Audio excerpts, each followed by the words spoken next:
Então, boa noite, pessoal. A gente está aqui ao vivo, depois, namorada. Então, vou fazer um vídeo para resumir aquilo que a gente discutiu nas últimas semanas, dos 2 capítulos aqui do livro Não Temas o Mal, né? Capítulo 6 e 7, tá? Então, só para ficar claro aqui, ó, o 6 é o círculo vicioso do amor imaturo e o 7 é a compulsão de recriar as feridas infantis. Então, a gente conversou bastante, tivemos várias reflexões aqui. E agora, para ficar um registro do resumo aí, que é bastante informação em cada capítulo. Então, o autor aqui trabalha com a seguinte ideia, né? O autor, né? Se a gente colocar assim como a Eva Pierratos, de que essa ferida está presente em todos nós, ou a criança ferida, certo? Por mais que esse conflito em grande parte esteja inconsciente, ou seja, a gente não consegue, na maioria das vezes, acessar pelo raciocínio comum, por meio das nossas lembranças, como que esses conflitos surgiram, como é que eles foram se estabelecendo, como é que eles foram ficando cada vez mais guardadinhos e empurrados para debaixo do tapete dentro de nós. Mas, de fato, eles estão ali.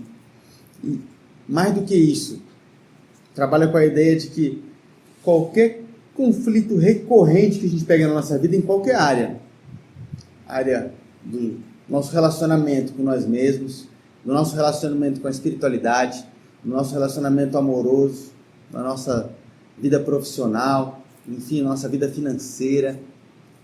Em tudo isso tem, digamos assim, um dedinho da criança ferida, ou seja, desses conflitos iniciais na formação da nossa personalidade.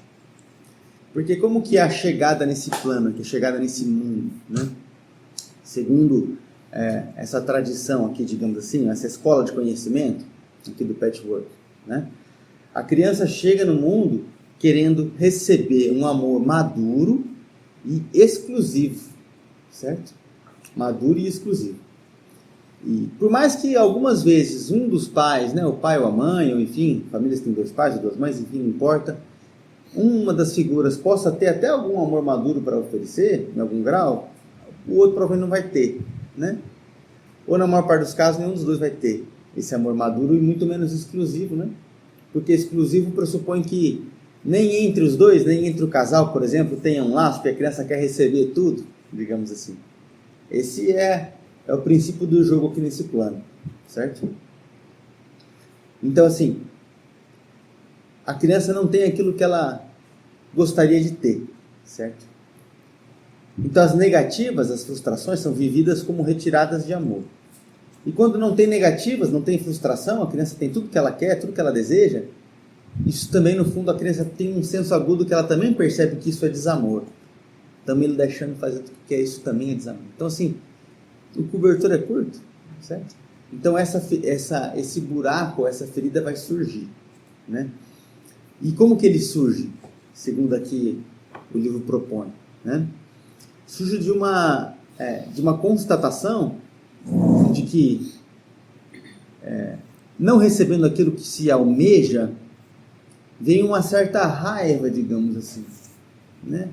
Ou um ódio, enfim, uma negatividade com relação às figuras de cuidado ali, pai e mãe, né?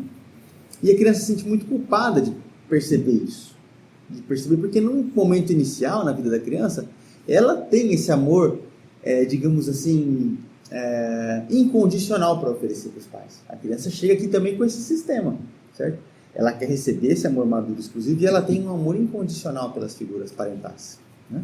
Independente, pai e mãe podem, naquele primeiro momento, fazer o que for, a criança ama eles acima de tudo, né? Mas vai passando um tempo e isso vai ficando machucado, né? Vai ficando machucado esse amor. E aí surge o sentimento de culpa, de inadequação, e a partir disso, um desejo e ao mesmo tempo um medo, uma contradição, um desejo de punição, já que eu também sinto raiva por quem eu deveria amar apenas, né?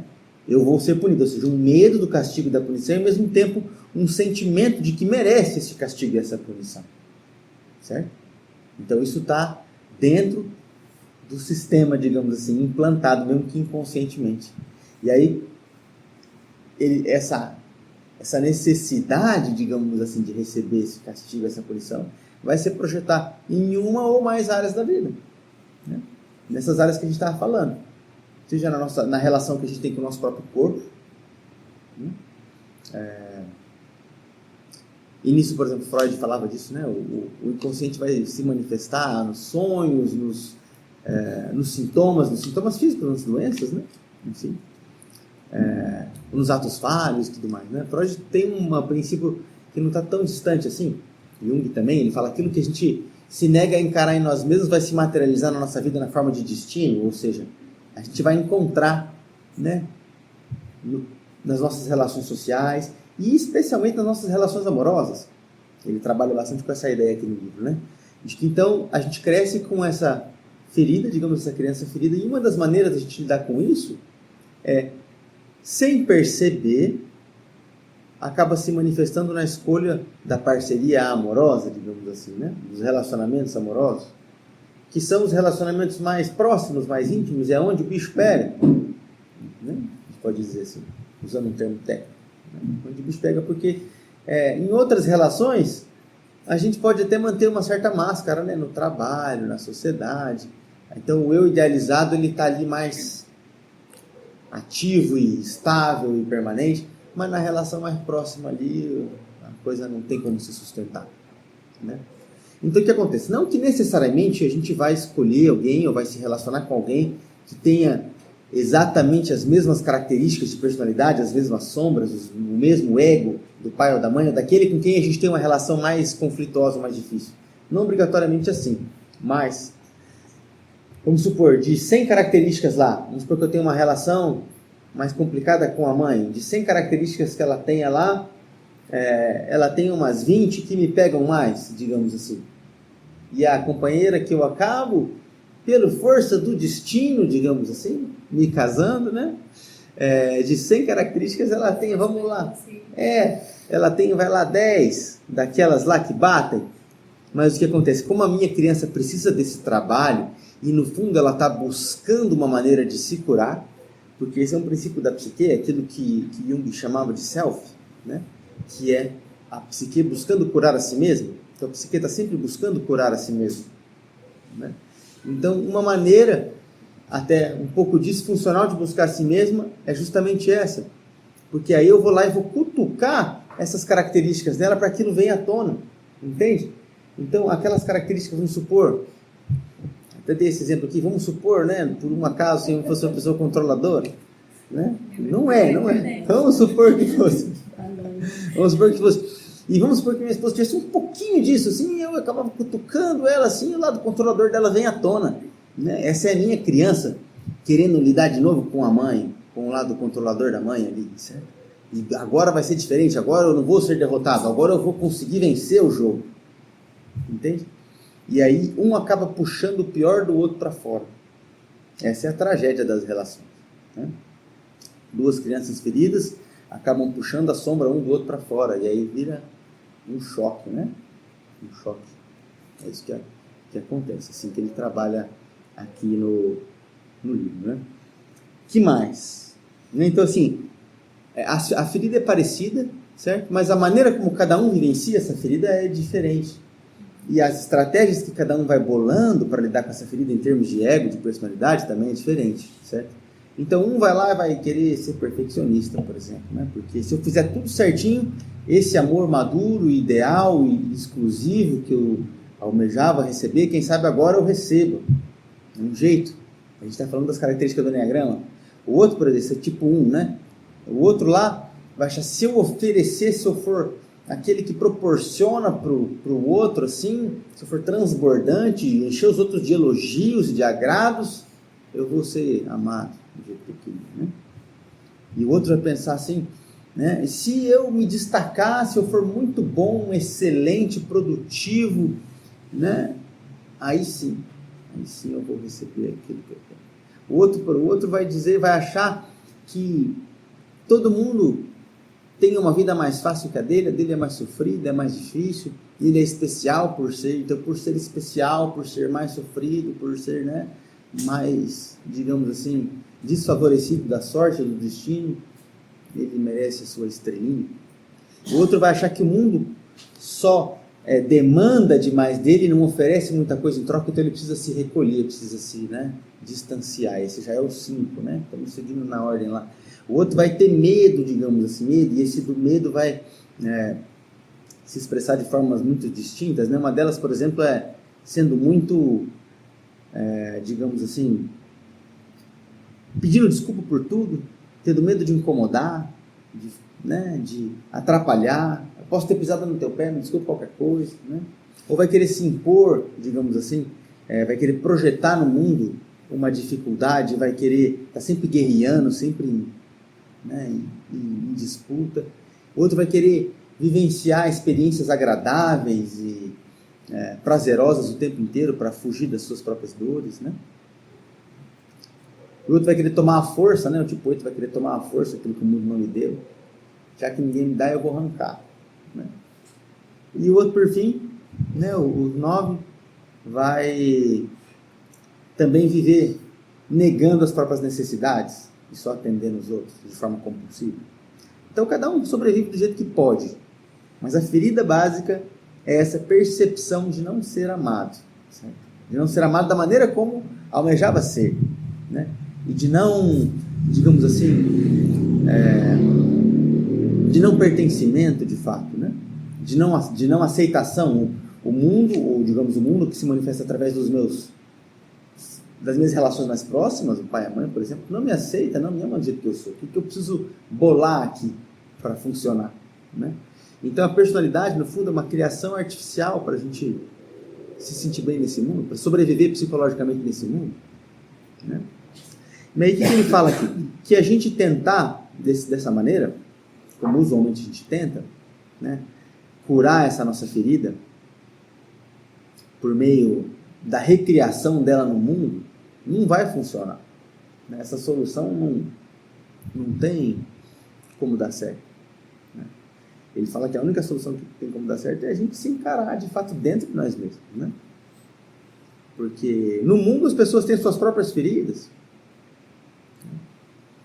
É claro que é sempre uma oportunidade, digamos assim. A gente curando as nossas relações mais próximas, a gente vai se curando também, né? Mas ele faz esse convite, a gente escolher um problema recorrente dentro da nossa vida, em qualquer área que ele se manifeste, assumir total responsabilidade por ele, né? Retirar as acusações, jogo de acusações, porque é onde a gente mais perde tempo, né?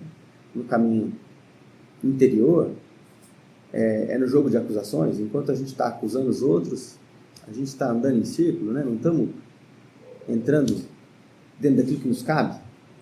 Então, se a gente está acusando, né, o pai, ou a mãe, ou esse ou aquele, é preciso aplicar esse conhecimento, digamos assim, para essa nossa criança interna, né? Porque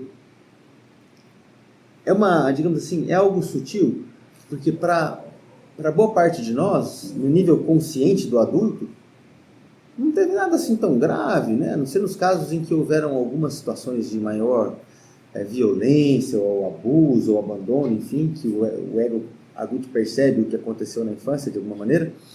Mas para a maioria de nós, a infância foi tranquila, foi boa. Mas para a criança interna ferida foi uma tragédia.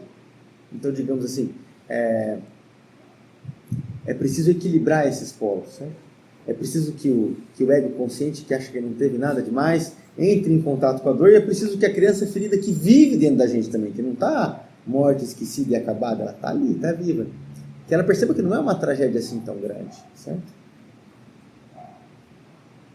E que pai, mãe, todas as figuras fizeram aquilo que estava ao alcance deles também, com uma personalidade toda remendada de problemas e de carências e de frustrações, como qualquer adulto. Porque para a criança, digamos assim, isso é muito sofrido, porque ela tem a ilusão de que os pais são perfeitos, digamos assim, né? E de que se ela não recebe aquilo que ela deveria receber, ela tem algum problema muito sério, né? Ela tem um problema muito sério, porque eles sabem o que estão fazendo, digamos assim, né? Então, se eu não recebo o pacote integral, como está programado para receber, eu tenho um problema muito sério, né? Mais ou menos assim que a criança lida, né? Então, é entrar em contato com isso de várias maneiras. Claro que a terapia é muito útil, né? Mas não é difícil a gente estabelecer alguma ponte de contato com essa, só saber que ela existe, que ela está ali, né? Já ajuda a gente a perceber quando ela entra em ação, quando a gente se torna emocionalmente maturo, né? E também aqueles com quem a gente convive, né? Porque ajuda a ter compaixão, digamos assim, né? Olha lá, em vez de ficar aquela coisa, lá vem ela, lá vem ele, com aquela, né? Pô, é a criança dele agora falando, né? É a criança dela falando. E aí, nesse momento, a gente pode ter um jeitinho mais carinhoso de lidar, né? É claro que às vezes a criança precisa de limite também, mas daí lida como lida com o filho, né? Então isso eu acho que é uma lição importante que ele traz no livro, né? A gente lidar com essa criança interior nossa e dos outros, como a gente lida com criança, né? Algumas vezes precisa de colo, de carinho, de aconchego, outras vezes precisa de um limite. Tipo, daí deu. Aqui não dá para cruzar, isso chega, né? Então, na nossa caminhada a gente precisa muito disso, né? De ter esse equilíbrio entre essas duas forças, né? Na maneira de lidar com nós mesmos, né? Não dá para só passar a mão na própria cabeça, e também não dá para só se chicotear, ser rígido, né? Há que se ter um equilíbrio, né? Nesse caminho. Eu acho que essencial era isso, né? Então, de alguma maneira, a gente precisa reexperienciar a ferida da infância, né? De uma forma mais simbólica, ou, enfim, para que a gente possa, de fato, nos tornarmos adultos, maduros, emocionalmente, né? Porque a gente cresce no corpo e cresce no intelecto, mas a maioria de nós continua muito imaturo emocionalmente. Raríssimos adultos que têm maturidade emocional de fato. Raríssimos, né? Então, é um trabalho que precisa ser feito. E só a gente pode fazer por nós mesmos. Não tem nada de fora que possa, né, nos poupar desse trabalho. Não é porque a gente não faz que a ferida vai sumir. Se eu ignorar esse negócio, só seguir minha vida, vai aparecer. Não dá para se enganar nesse sentido, né? Vai aparecer. E que essa consciência, né, de que as dores do presente são tentativas de corrigir, né, de consertar essa dor lá do passado. Agora eu quero trazer aqui uma reflexão importante que vai um pouquinho além do que está no livro, né? Fruto de outros estudos, outras leituras, né? Que vou tentar colocar de um jeito que fique boa a visualização. Um triângulo que mostra como é que se dão as relações amorosas aqui nesse plano, certo? Então, quando a gente coloca pai, mãe e criança aqui, é de uma forma, digamos assim, arquetípica, né? Claro que no mundo real, essas figuras podem ser exercidas, por exemplo, essa figura paterna pode ser exercida pela mãe, e assim por diante, a figura materna pelo pai, mas do ponto de vista simbólico, arquetípico, é mais ou menos assim que a coisa se dá, tá? Pai, mãe e criança, certo? Então, tem os 3 tipos de amor lá dos gregos, certo? Que vai se manifestar aqui, né? Vamos começar aqui com a criança, que é o amor, digamos assim, que ela sente pela mãe, que é Eros. Eros é amor, desejo, digamos assim. Então, o que é o desejo? É algo que vem para suprir as minhas necessidades. Então, obviamente que essa relação se estabelece com a mãe desde sempre, né? A mãe que amamenta, que nutre, né? Que aconchega, que faz. Então, é aquela que me sustenta em todos os sentidos e acolhe, certo? Então, esse é o desejo, esse desejo de receber, digamos assim, né? Então, extrapolando aqui a princípio, né? Relações, digamos assim, eróticas, quando se fala eróticas, a gente está colocando, é como se fosse assim, como que o Eros se manifesta, né, na vida adulta, digamos assim? É aquele amor da paixão, do encantamento, do descobrimento do outro, né? Tanto que no mito, lá naquele mito muito bonito de Eros e Psique, né? Psique é a alma e Eros é o deus do amor, digamos assim, né? Eles têm um tico-tico no fubá lá, né? E ela só tem uma obrigação que ela tem que cumprir com ele, né? Ou seja, ele só fala assim, você só não pode ver meu rosto. O resto está liberado, né? E aí, eles estão ali se relacionando e tal. E a alma, né? Uma certa ingenuidade, ela vai conta para as irmãs, não pode ver, não sei não, as irmãs, né? Invejinha assim. Deve ser um monstro isso daí, porque senão você ia poder ver o rosto. E um dia ela não se aguenta de curiosidade, pega uma lamparina para enxergar, ele está lá dormindo à noite. E obviamente é o cara mais gostoso da galáxia, o Eros em pessoa, né? E aí ela estraga tudo porque ela quer ver a cara dele. E aí cai uma gota de óleo quente, ele acorda e fala, agora eu tenho que ir embora, né? E vai embora pela gente. Enfim. Porque Eros, mas a lição que fica, né? Eros se alimenta do mistério. Né? Então, Eros está vivo ainda numa relação quando se sente que tem algo a conhecer sobre o outro. Né? É um querer desvendar o mistério do outro. Né? Isso é Eros, né? Isso que alimenta. Ele vai falar disso nesse livro também, em algum momento, nos capítulos que ele fala do relacionamento. Né? Depois, spoiler, né? Quem não conhece a história, eles acabam ficando juntos e tal. Tem lá umas reviravoltas na história, e Eros e Psique, a alma e a força erótica acabam se unindo. Né? Mas então, Eros se alimenta disso. Tá? Então é a relação da criança com a mãe. E da mãe com a criança, como que é? Né? É o chamado ágape dos gregos, né? Que é o amor que cuida, que proporciona, que nutre, que alimenta, ou seja, é aquela contrapartida ali, né? É o amor que dá, que oferece, que sustenta, né? Que nutre, né? Ou seja, levando para princípios freudianos, digamos assim, né, da psicanálise, aqui está todo o princípio do prazer da coisa, assim, né? E aqui na outra relação com o pai é o princípio da realidade, digamos assim. Então o pai vem para oferecer o mundo real, digamos assim. A realidade, ele precisa de alguma maneira, em algum momento, interditar essa relação, né? Para estabelecer o mundo real, digamos assim. O mundo não é um morango, o mundo não é só delícias, há uma realidade que te espera. Do lado de cá, Eros, do lado de lá, Ágape. e do outro lado. Então, aqui nós vamos falar. A criança com o pai, como que é? É o chamado filia, certo? Filia de admiração.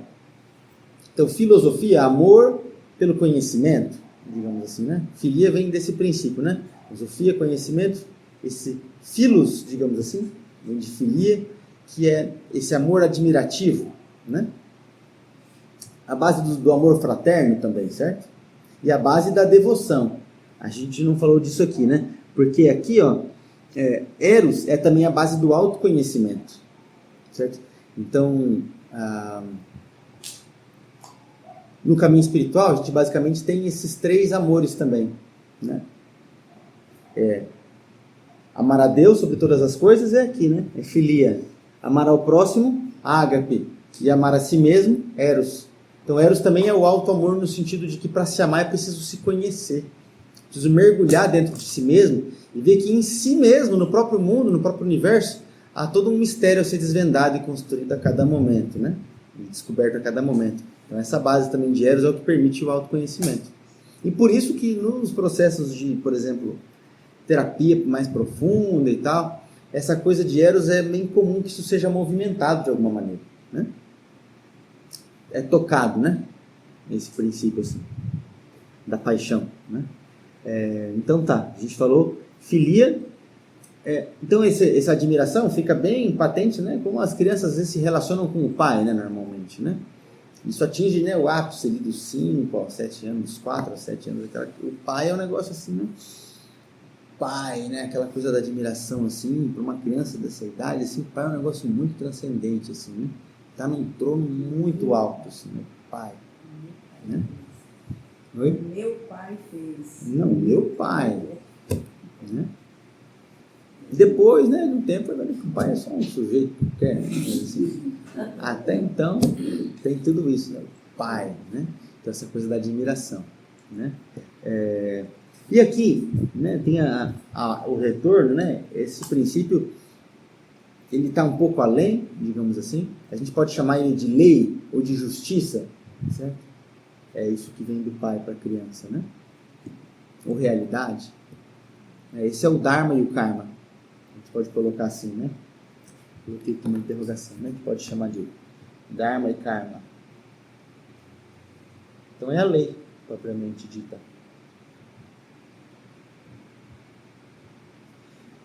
Então, aqui isso se manifesta em todas as instâncias do universo, porque esse amor materno aqui é a natureza, digamos assim, né? A natureza oferece, né? as frutas, né? A chuva, né? Isso é a mãe natureza, né? E o Pai Celestial é aquele que faz com que a gente se responsabilize pelas próprias escolhas e colhe aquilo que a gente plantou, digamos assim, né? Então esse é o Dharma e o Karma, né? Isso está na base até de todos os idiomas, né? Então é o eu, o tu e o ele, né? Esse amor erótico é o eu, digamos assim. Porque quando alguém se apaixona, essa é a linguagem que se usa, né? Eu me apaixonei, né? É um processo muito interno, é uma vivência assim, pessoal, né? E me apaixonei por uma criação mental minha, por uma fantasia, né? No fundo é isso, certo? Pelos nossos próprios devaneios, né? E projeções. É um pó de pirlim-pim-pim que é jogado na cabeça do outro, assim, né? Esse é o processo. Mas isso é necessário para a vida acontecer, né? Senão não ia ter graça. Isso, não estou querendo tirar a magia da coisa, ela é bem mágica e bonita e eu recomendo, inclusive, né? Só não pode se perder demais, né? Porque, né, a gente costuma o raciocínio ficar meio assim turvado, né? Nessa hora. Então, onde é que eu estava mesmo? Eu. Né? Então, e aí o amor da mãe ali, né? O ágape é o tu, né? Aquele para o outro, aqui o tu, certo? E o pai aqui é o ele, né? O eu, tu e o ele, né? Que se manifesta em todos a base, né? Das primeira, segunda e terceira pessoa, né? Eu acho que era isso complementa um pouquinho o estudo, né? E aí, claro, no yoga, né? Para complementar aquilo que a gente estuda ali no Bhagavad Gita, né? Para não dizer que não foi falado, né? Então, o eu aqui é o conhecimento, o autoconhecimento, é o Gnana Yoga, né? Aqui, o Agape, né, é o serviço, é o Karma Yoga. E aqui é a devoção, o Bhakti Yoga, né? Então, todos eles estão aí contemplados, né? Para essa criança aí, independe dessa relação, independe se é menino ou menina? Independe se é menino ou menina. Assim, talvez hajam algumas particularidades aí, principalmente quando a gente fala com uma relação amorosa, depois no futuro, como é que isso vai repercutir, né? Porque em algum momento há uma passagem disso nas meninas, digamos assim, né? Estamos falando aqui eu não sou um estudioso do assunto, mas das relações homoafetivas, enfim, mas vamos considerar o mais comum ali, que essa força erótica do desejo da menina, em algum momento ela vai ser transferida para cá também. Isso, né? Tem alguma, que na psicanálise eles chamam de complexo de Electra, né? Enfim, em vez de Édipo, né? Mas o processo inicial parte daqui, né? O processo inicial parte daqui. Mas... Você podia repetir só o que o Karma Yoga e tá. Aqui, ó. Eros é o Gnana Yoga, conhecimento, que na verdade é principalmente autoconhecimento, né? O Gnana Yoga.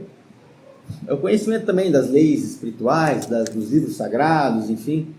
Também é importante para o Gnana Yoga, mas o mais importante é o conhecimento de si mesmo, né? Que se manifesta aqui, lembra do Eros, né? Que voltado para o desvendar do mistério, né? Aí o Agape, que é o da mãe para a criança, ali é o Karma Yoga, ou seja, o serviço, ou a caridade, enfim, né? É o amor que oferece, que proporciona, que cuida, né? E aqui filia, o ele, né? É o devoção, né? Então Bhakti Yoga, dos mantras, dos bhajans, né? Bhajans que chamam, né? Bhajans. São os cânticos devocionais, enfim, nessa tradição. Opa, caiu.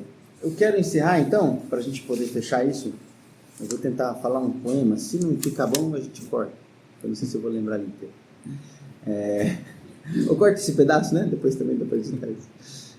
O do Khalil Gibran, Poema do Amor. É um dos mais bonitos que eu conheço. Eu acho que se fosse salvar um poema místico da humanidade, seria esse, na minha opinião, né?